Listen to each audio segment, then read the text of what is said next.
عورت جب شوہر کو تنزیہ یہ کہتی ہے کہ آپ کو تو بس ایک ہی کام سے محبت ہے، تو حقیقت میں اسی شاخ کو کاٹ رہی ہوتی ہے جس پہ اس کا آشیانہ ہوتا ہے۔ یہی ایک محبت ہے جو وہ اپنی ماں اور بہن سے نہیں کر سکتا، اور یہی محبت میاں اور بیوی کے درمیان پل کی حیثیت رکھتی ہے۔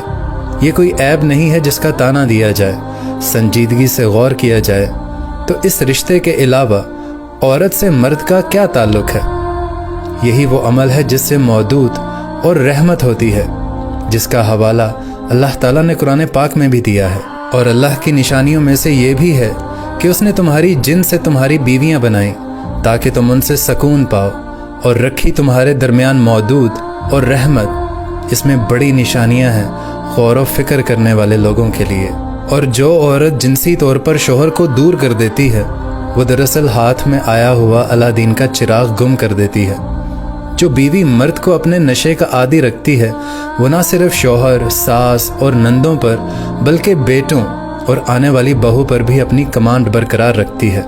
باقی ساری باتیں فینٹیسی ہیں، کہنے کی باتیں ہیں۔ اور ہاں، ایک رستہ ہے دوسری اور تیسری بیوی کا راستہ روکنے کا۔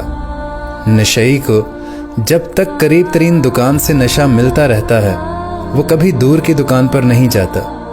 اور اس کو ہمارے رسول اللہ صلی اللہ علیہ وسلم نے ایک ہی جملے میں ادا فرما دیا ہے کہ جب شوہر اپنی بیوی کو دیکھے تو بیوی اسے خوش کر دے۔